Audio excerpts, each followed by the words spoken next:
نحمده ونصلي ونسلم على رسوله النبي الأمي الكريم وعليه الطيبين والطاهرين وأصحابه المهديين وبارك وسلم تسليما كثيرا كثيرا كثيرا.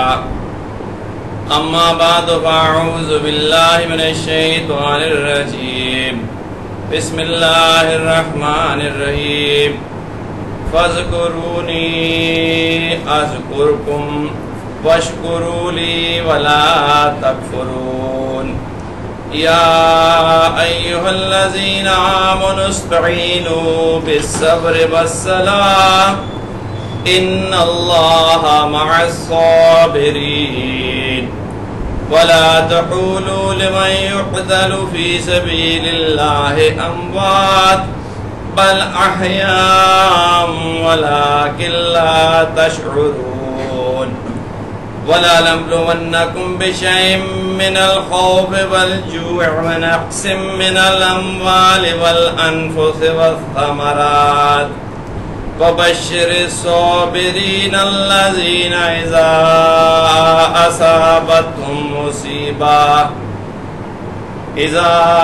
أصابتهم مصيبة قالوا إنا لله وإنا إليه راجعون. أولئك عليهم صلوات من ربهم ورحمة وَأُولَئِكَ هُمُ الْمُهْتَدُونَ. یہ دوسرا پارہ شروع ہے اور سورۃ بقرہ ہے. اللہ تبارک و تعالیٰ فرما رہے ہیں سو تم یاد رکھو مجھ کو، میں یاد رکھوں گا تمہیں، اور احسان مانو میرا اور ناشکری مت کرو. اے مسلمانوں، اے ایمان والو، مدد لو اللہ سے صبر اور نماز کے ساتھ. بے شک اللہ تبارک و تعالی صبر کرنے والوں کے ساتھ ہے. اور نہ کہو ان کو جو مارے گئے خدا کی راہ میں کہ مردے ہیں، بلکہ وہ زندہ ہیں لیکن تم کو اس کی خبر نہیں. اور البتہ ہم آزمائیں گے تم کو تھوڑے سے ڈر سے اور بھوک سے اور نقصان سے مالوں کے اور جانوں کے اور میووں کے. اور خوشخبری دے دو ان صبر کرنے والوں کو کہ جب پہنچے ان کو کچھ مصیبت تو کہیں ہم اللہ ہی کا مال ہیں اور ہم اسی کی طرف لوٹ جانے والے ہیں. ایسے ہی لوگوں پر عنایات ہیں اپنے رب کی اور مہربانی، اور وہی ہے سیدھے راہ پر. یہ آج کل ایک قوم کے اوپر ابتلا آئی ہے، آزمائش ہے. یہ جو بھی ہے جو غور کرے تو اس کو سمجھ آئے گی کہ اس کے لیے آزمائش ہے، یہ سزا ہے. پہلے تو یہ سمجھنا چاہیے آزمائش اور سزا میں کیا فرق ہے. اگر کوئی مصیبت ناگہانی آ جائے اور اس کے بعد اس کی دلی کیفیت یہ ہو کہ اپنے گناہوں پر ندامت ہو اور شرمندگی ہو اور اللہ کی طرف رجوع پہلے سے بڑھ جائے اور نماز اور نوافل اور صدقات اور اخلاق کریمانہ اس کے اندر بڑھ جائے، تو پھر یہ سمجھے کہ یہ میری طرف اللہ کی آزمائش ہے اور اللہ سے مانگے کہ مجھے سرخرو کر دے، میں اس قابل تو نہیں، لیکن دل سے اس پہ راضی رہے. اور اگر دل سخت ہو جائے، نماز میں بھی دل لگنے نہ لگے، ذکر کی طرف دل مائل نہ ہو اور زیادہ دنیا کی طرف بھاگے، علاج معالجے کی طرف رجوع ہو، ڈاکٹروں سے نئے ڈاکٹر بدلنے لگے اور استغفار کی طرف دھیان نہ جائے، اور دل میں بار بار یہ خیال ہے کہ ایسا بڑا گناہ تو میں نے کیا نہیں کہ یہ مصیبت آن پڑی، اور خدا نہ خواستہ یہ کہنے لگے کہ مصیبتوں کے لیے ہم ہی رہ گئے ہیں، تو یہ سمجھے کہ اس کے اوپر سزا اللہ نے نافذ کر دی ہے. یہ خود ججمنٹ کر لے. اگر خود نہیں ہو سکتی تو اپنے شیخ سے پوچھ لے. اور اگر ابھی شیخ کوئی پکڑنے میں متذبذب ہے، بعض لوگوں پر اللہ کا عذاب ہوتا ہے کہ وہ فیصلہ نہیں کر پاتے، وہ متذبذب رہتے ہیں ساری زندگی کہ بیعت کروں کہ نہ کروں، کروں کہ نہ کروں. اس لیے بیعت ہوتی ہے کہ شیخ فوراً بتائے گا کہ تم مصیبت میں ہو، آزمائش میں ہو یا سزا میں ہو. تو جس نے ابھی فیصلہ نہیں کیا تو وہ کسی باعمل متقی عالم سے رجوع کرے اور اس سے پوچھے کہ آپ اندازہ کریں کہ مجھے یہ آزمائش ہے یا سزا ہے. اگر ابتلا آ جائے، آزمائش آ جائے، مصیبت آ جائے، تو اس وقت کی بھی طریقہ کار اللہ نے قرآن میں فرما دیا ہے. تو یہ ایک آزمائش آئی ہے قوم کے اوپر، ڈینگی. اول تو بات یہ ہے کہ ڈینگی مہلک مرض نہیں ہے. ڈینگی مہلک مرض نہیں، اس سے موت واقع نہیں ہوتی. یہ کینسر نہیں ہے، یہ وائرل انفیکشن ہے. اس سے تکلیف بہت ہوتی ہے. بون بریکنگ فیور، ہڈی توڑ بخار بھی اس کو کہتے ہیں. ہڈیوں کے اندر تکلیف ہے، درد ہوتی ہے. وائرس ہے، اس کا ایک کورس ہے، قریباً 8 دن میں یہ ٹھیک ہو جاتی ہے. کبھی بھی اس سے موت واقع نہیں ہوتی، اس لیے ڈرنا چاہیے. اور اگر فرض کرو موت واقع ہو بھی جائے تو موت سے کیا ڈرنا ہے؟ موت کوئی ڈرنے کی چیز ہے؟ کسی کا امریکہ کا ویزا لگ جائے وہ ڈرتا ہے، روتا ہے کہ مبارک باتیں دیتا ہے لوگوں کو، مٹھائیاں بانٹتا ہے. جو کینیڈا میں امیگریشن کرا رہے ہیں وہ روتے ہیں. تو جس نے جنت میں چلے جانا ہے مر کے، اس کو پریشانی کی کیا بات ہے؟ وہ تو اسے تو دل میں ہی ہونا چاہیے کل آتی آ جائے. ٹھیک ہے. مولانا سید احمد خان صاحب ایک بزرگ تھے، تو وہ شپ کے ذریعے اس وقت آتے تھے سعودی عرب سے کراچی. تو وہ شپ گہرے سمندر میں کھڑا ہوتا تھا اور وہاں سے چھوٹی کشتی کے اندر بیٹھ گئے. پھر جب چھوٹی کشتی میں بیٹھ کے آنے لگے تو چھوٹی کشتی جو تھی وہ آ گئی بھنور میں، اور وہ لٹو کی طرح گھومتی ہے اس وقت. تو کہتے ہیں مولانا جو تھے نا وہ تو ہنسے، بڑا کھلکھلا گئے. انہوں نے کہا لو جی بسم اللہ آ گئی. تو جو سارے لوگ تھے حاجی، بڑے بڑے چلے لگانے والے اور بڑے بڑے داڑھیوں والے، کہہ گئے نہیں جی بچے چھوٹے ہیں، یہ رونے لگ گئے. تو انہوں نے وہ بچ گئے، وہ ڈوبتی نہیں ہے، وہ برل پول ہوتا ہے اس میں گھومتا ہی ہے صرف. تو جب وہ پہنچے نا ساحل سمندر پہ تو کہنے لگے یار 40 سال سے میرے ساتھ بیٹھے ہوئے ہیں، موت سے ڈر رہے ہیں، یہ کیسے اللہ والے؟ موت سے مومن کو وحشت نہیں ہوتی. حضرت علامہ اقبال رحمت اللہ تعالی علیہ نے کہا نشان مرد مومن بات گویم، اگر تم مجھ سے پوچھتے ہو تو مرد مومن کی میں تمہیں نشانی بتا دوں. چو مرگ آیت تبسم بر لبیو، جب اس کے اوپر موت آتی ہے تو اس کے چہرے پہ تبسم آ جاتی ہے. دوست سے ملنے کا سندیشہ آ گیا، دوست سے ملنے کا پیغام، پھر کہے گا ڈر ہے. یہ تو ہے ایکسٹریم سچویشن. ویسے ڈینگی سے مرتا کوئی نہیں. یہ جو لوگ مر رہے ہیں یہ اور امراض کی وجہ سے مر رہے ہیں. مثلا کسی کا جگر خراب تھا، اس کو ڈینگی ہو گیا تو وہ مر گیا. اصل میں اس کی موت جگر خرابی کی وجہ سے ہوئی، یا کسی کو کوئی اور کنکمیٹنٹ ڈیزیز تھی، اس لیے گھبرائے نہیں. لیکن احتیاط کرنی ہر آدمی پہ واجب ہے. ہر آدمی کوشش کرے کہ اس سے بچے. اس کی احتیاط یہ ہے کہ یہ جو ڈینگی ہے یہ تازے پانی میں گرو کرتا ہے. گندے پانی میں ملیریا کا مچھر ہوتا ہے، یہ تازے پانی میں. تو اس لیے گھر میں کسی جگہ تازہ پانی سٹور نہیں ہونا چاہیے. باتھ روم میں لوگوں نے ٹاب بالٹیاں رکھ دو، خالی کر دیں. لوٹے اوندے کر دیں، لوٹے میں پانی رہ جاتا ہے، اس میں پیدا ہو جاتا ہے. اور کیاریوں کے اندر پانی نہیں ہونا چاہیے. سڑکوں کے اوپر پانی نہیں ہونا چاہیے. گملے ہیں ان کو الٹ دیں سب کو اور ان کو خشک کر دیں. یہ احتیاط ہے. اور شام کے وقت موزے پہنے سب لوگ. مغرب کی نماز کے وقت یہ کاٹتا ہے مچھر، اور اس کی لو فلائٹ ہے، 1.5-2 فٹ سے اوپر نہیں اڑ سکتا، تو یہ ٹخنے پہ عموماً کاٹتا ہے. اور فجر کے بعد اور مغرب کے بعد اس کی ہے، اس لیے مغرب میں اور فجر میں احتیاط کریں. جو بچوں کو فیشن کے طور پہ نکرے وغیرہ بناتے ہیں، پورے کپڑے پہنائیں. ہاں، اسلام کی کہانیت پہ اور تصدیق ہوگی نا. سنت کے مطابق لباس پہنے اور اس کے اوپر احتیاط کریں. اور میں نے SMS بھی کیا تھا کہ بسم اللہ الذی لا یضر مع اسمہ شیء فی الارض ولا فی السماء وَهُوَ السَّمِيعُ الْعَلِيمُ، یہ صبح فجر کے بعد 3 دفعہ اور 3 دفعہ مغرب کے بعد یہ دعا پڑھنے کا معمول ہونا چاہیے ہر مسلمان کا ساری زندگی کا. تو یہ وبا میں بچانے والی چیز. دوسری بات ہے مسلمانوں پہ آتی نہیں وبائیں. آدھے صحابہ قریباً ایک وبا تھی پلیگ جو چوہے کے کاٹنے سے ہوتی ہے، اس میں شہید ہوئے. آدھے صحابہ قریباً پلیگ سے شہید ہوئے ہیں. اور اس میں حضرت ابو عبیدہ بن جراح رضی اللہ تعالی عنہ جنہوں نے روم کو پورا فتح کیا، حضرت خالد بن ولید کے بعد وہ جو امیر بنے تھے اتنے بڑے فاتح، وہ بھی پلیگ کے اندر شہید ہوئے. اللہ کے نبی نے بشارت دی ہے کہ جو وبا کے اندر فوت ہو جائے وہ شہید. اس لیے ڈرنا اور گھبرانا نہیں چاہیے. مسلمان تو ہر اعتبار سے کامیاب ہے، ہر اعتبار سے کامیاب ہے، پرووائڈیڈ وہ مسلمان ہو.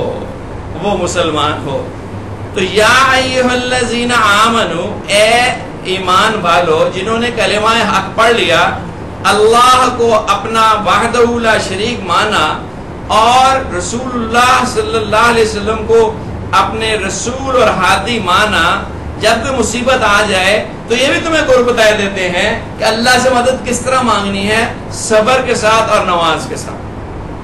صبر کے ساتھ اور نماز کے ساتھ. صبر کیا ہے؟ صبر کے 3 مفہوم ہیں عربی کے اندر. ایک ہم کہتے ہیں صبر، دروازہ کھٹکھٹایا جا رہا، کہتے ہیں صبر کر. صبر کا مطلب ویٹ. یہ عربی کا یہ صبر نہیں ہے، یہ اردو کا صبر ہے. عربی کے صبر میں 3 معنی پنہا ہیں. پہلا یہ ہے کہ جو نیکی کا کام کر رہا ہے اس کو کرتا رہے، واٹ ایور دی سرکمسٹانسز. بخار آ جائے نہ ہو، باپ مر جائے، بیٹے کی شادی ہو، نماز تو پڑھنی ہی پڑھنی ہے. جو بھی حالات ہوں اس کے اندر اپنے جو معمولات ہیں ان کے اوپر مداومت کے ساتھ استقامت کرے. یہ ہے صبر، نمبر 1. نمبر 2 یہ ہے کہ جو برائی جس کو چھوڑا ہوا تھا اللہ کے حکم اور رسول اللہ صلی اللہ علیہ وسلم کی تعلیمات کی وجہ سے اس کو چھوڑے رکھے، واٹ ایور دی سرکمسٹانسز. ٹھیک ہے کہ اگر خوش ہوئے تو شراب پینی شروع کر دی، اور چلو یار زندگی میں ایک دفعہ تو خوشی ہوئی، یہ تو کوئی جواز نہیں ہے. جو بھی حالات آئیں استقامت کے ساتھ برائی کو چھوڑ کے رکھنا ہے. ٹھیک ہے. تو دوسرا یہ ہے کہ جو برائیوں کو چھوڑا ہوا تھا ان کو ہر حالت میں چھوڑ کے رکھنا ہے. خوشی آ جائے گا میں جھوٹ نہیں بولنا، چاہے ارب روپے کا نقصان ہو جائے، جھوٹ نہیں بولنا چاہے گردن کٹ جائے. ساری دنیا کو پتا ہوگی یہ شخص جھوٹ نہیں بولتا، واٹ ایور دی سرکمسٹانس. دوسرا صبر کا یہ مفہوم. تیسرا صبر کا یہ مفہوم ہے کہ اگر کوئی ایسی چیز جو خلاف واقعہ ہے، روٹین سے ہٹ کے کوئی آزمائش آ گئی، مثلا بخار چڑھ گیا، کھانسی ہو گئی، بچہ بیمار ہو گیا، والدین بیمار ہو گئے، کاروبار میں نقصان ہو گیا، جھگڑا ہو گیا، نہ تو اس پہ بازو سر پہ رکھ کے چیخنا ہے، رونا نہ پیٹنا نہ پا دے اور شور نہ مچا دے. استقامت کے ساتھ مدبرانہ اور مردانہ وار اس مصیبت کا مقابلہ کرے اور اللہ سے مدد طلب کرے. تو پہلے ہی اللہ کی مدد آئے گی صبر کے اوپر، اور دوسری اللہ کی مدد آئے گی نماز کے اوپر. وہ جو ہمارے وزیر اعلیٰ صاحب ہیں، خداوند عز و جل ان کو ہدایت سے نماز دے. چاہیے یہ تھا کہ وہ خود مسجد میں جا کے صلاۃ الحاجت پڑھتے اور ساری قوم کو کہتے کہ آؤ مل کے ٹوپیاں پہنے اور اللہ کے نبی کی سنت ادا کریں، صلاۃ التوبہ پڑھیں. آج میں بھی توبہ کرتا ہوں کہ اربوں روپے جو ادھر ادھر میں نے کیے ہوئے ہیں ہیرا پھیری، وہ سارے واپس قوم کو لٹاتا ہوں اور توبہ کرتا ہوں. دیکھو ایک دن میں ڈینگی ٹھیک ہو جائے گا. توبہ اور نماز اور نماز اور نماز. حضور صلی اللہ علیہ وسلم ایک نوجوان پہ بہت خوش ہو گئے، اس نے خدمت کی ہوگی اور بعض کا طبیعت موج میں آ جاتی ہے، اللہ والوں کی بھی آیا کرتی ہے. حضور صلی اللہ علیہ وسلم نے فرمایا مانگ کیا مانگتا ہے؟ وہ بھی صحابی تھے. اللہ تبارک و تعالیٰ نے حضور صلی اللہ علیہ وسلم کو ساتھی چن کے دیے ہیں. ایک ایک صحابی، الصحابہ کالنجوم، ہر میرا صحابی جو ستاروں کی مانند ہے. جس نے اس کی اقتداء کی وہ ہدایت پا جائے گا. کوئی دنیا سے بڑا لیڈر یہ چیلنج نہیں کر سکتا کہ میری ٹیم میں 100% لوگ کامیاب ہیں. یہ حضور صلی اللہ علیہ وسلم کی معجزہ ہے، خصوصیت ہے. آیات اور انجیل کے اندر صحابہ کی علامات بتائی گئی. تو وہ صحابی تھے، انہوں نے کہا اے اللہ کے نبی آپ کے ساتھ جنت. کہ ٹھیک ہے انشاءاللہ کچھ اور بھی مانگو. وہ نوجوان تھا، آپ کا دل چاہتا ہو چاہے کہ مجھے اچھی بیوی مل جائے، کہ دولت مل جائے. اس نے کہا اللہ کے نبی آپ کے ساتھ جنت. آپ نے کہا ٹھیک ہے 3 دفعہ، تیسری دفعہ کچھ اور بھی مانگو. وہ پھر کہنے لگا کچھ نہیں چاہیے، آپ کے ساتھ جنت. آپ نے کہا ضرور ملے گی، لیکن سجدوں کے ساتھ میری مدد کرنا، سجدوں کے ساتھ میری مدد کرنا. اللہ کے نبی علیہ الصلوۃ والتسلیمات ضامن ہے اس شخص کی جنت کے لیے. 3 دفعہ تو کہہ دیا نا، لیکن اس کو بھی کہا سجدوں. یہ نماز اتنی بڑی چیز ہے جس کو ہم اس طرح پڑھ دیں بڑی بڑی نہ پڑھی. تو اللہ کی مدد مشروط ہے 2 چیزوں کے اوپر.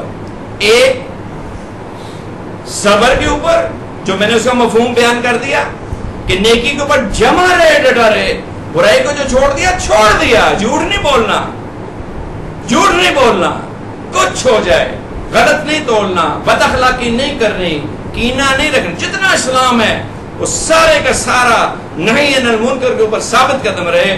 اور جو بھی آزمائش ہے اس کے اوپر کوئی بات نہیں. میں کل ایک دوست کو شعر سنا رہا تھا کہ لطف سجن دم بدم، کہہ رہے سجن گا گا، ای بھی سجن واہ واہ، اون بھی سجن واہ واہ. سجن کا مطلب دوست، اللہ ہے دوست، اصل دوست تو اللہ ہی ہے نا. کہ لطف سجن دم بدم، اللہ کی رحمت اور مہربانی تو ہر وقت ہے، ہر وقت ہے. ٹھنڈا پانی ہے، سایہ ہے، عافیت ہے، نظر ہے، اولاد ہے، کیا کچھ نہیں ہے. کہہ رہے سجن، غصہ اللہ کا کبھی کبھار ہے، کبھی بخار سال میں ایک دفعہ چڑھ جاتا ہے، کبھی کمر میں درد ہوتی، کبھی سر میں درد ہوتی. کہہ رہے سجن گاہ گاہ، آزمائش تو کبھی آتی ہے. ای بھی سجن واہ واہ، اون بھی سجن واہ واہ. ایسے بھی ٹھیک ہے اور ویسے بھی ٹھیک ہے، جس حالت میں رکھے ہم راضی برضا. تو یہ ہے صبر. تو اللہ کی مدد 2 چیزوں سے آئے گی، ایک صبر سے اور ایک نماز سے. اور پھر اللہ نے کہہ دیا کہ ان اللہ، تم مانگ رہے ہو نا میری مدد، تو میں بھی تمہیں بتا دیتا ہوں کہ میں کس کے ساتھ ہوں، مع الصابرین، میں صبر کرنے والوں کے ساتھ. حضرت ابو ہریرہ کہتے ہیں ایک قلعے کو 1 سال ہم نے گھیرے رکھا، 1 سال. اور اس کے بعد صورت بنے کہ ہم اس کی کمند لگا کے اوپر چڑھنے لگے. اور کمند سمجھتے، رسا لگایا ہوا، اور اس کے اوپر میں لٹکا ہوا. اور عصر کا غالباً وقت آ گیا. اب آپ اندازہ کریں کہ نماز معاف ہوتی تو اس وقت معاف ہو جاتی نا. اس حالت میں بھی نماز معاف نہیں ہے. اس حالت کہتے ہیں وہیں تیمم کیا دیوار کے ساتھ اور رسے پہ لٹکے ہوئے، اوپر موت نیچے کھائی. رسے سے نیچے کریں تو چکنا جو اوپر سے وہ دیکھ رہے تو گردن کاٹ لیں. عصر کے 2 پر صلاۃ الخوف ادا کیے. اور اگر نماز معاف ہوتی تو سب سے پہلے امام حسین کو معاف ہو جاتی. 10 محرم اور میدان کربلا کہا عباس نماز پڑھ، اذان پڑھو.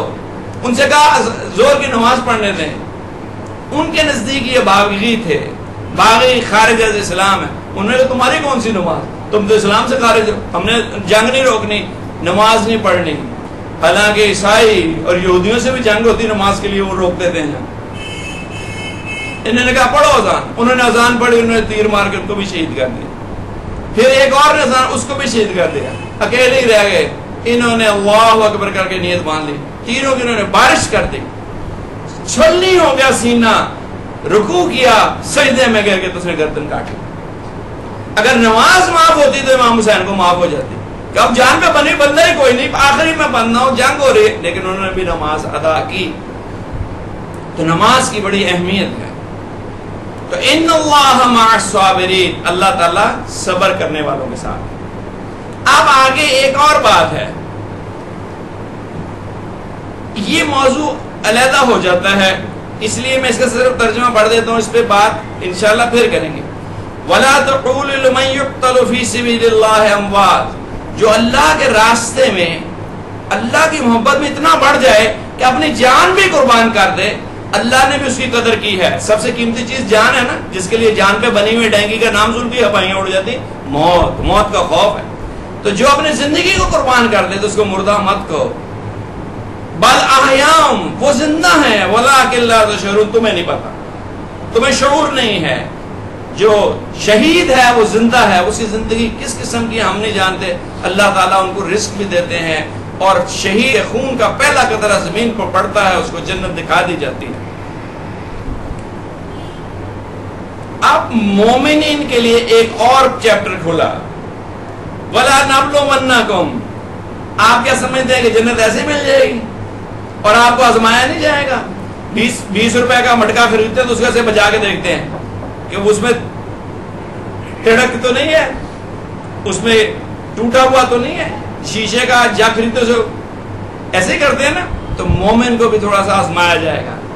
وَلَا نَبْلُوَنَّكُمْ، اور یقیناً ہم آپ کو آزمائیں گے، لیکن ساتھ ہی تسلی دے دی انسان کی حقیقت سے اللہ تعالیٰ واقف ہے. بے شین، تھوڑا سا آزمائیں گے. من الخوف ہے، کبھی خوف طاری کر دے، جیسے آج کل خوف طاری ہے کہ پتہ نہیں کیا ہوتا ہے. جیسے ایٹم ہم چل جائے تو جیسے خوف ہوتا ہے. ہر بندہ ڈرا ہوا ہے، جس کو بخار چڑھتا بھاگتا ہے ٹیسٹ کرانا. حالانکہ ٹیسٹ جو ہے وہ ڈائگنوسٹک ہے، کیوریٹو نہیں ہے. اگر فرض کرو آپ کو نام ہی پتا چلے کہ مجھے ڈینگی ہے تو پھر کیا ہوگا؟ بخار اتر جائے گا. اور اگر پتا چل جائے کہ پلیٹلیٹس جو ہیں وہ 1,00,000 سے کم ہوئے تو پھر کیا ہوگا؟ تو وہاں لینے لگ گئے اسپتال میں اور قرآن مچ گیا ہے کہ جی. تو یہ خوف بہت بری چیز ہے، ڈرنا نہیں چاہیے، کوئی ایسی بات نہیں. والجوع، اور بھوک، رزق کی کمی، ونقص من الاموال، اور مال میں کاروبار میں گھاٹا، والانفس، اپنی جانوں میں گھاٹا، کسی کی ڈیتھ ہو گئی، یا یہ ہے کہ بیماری آ گئی، والثمرات،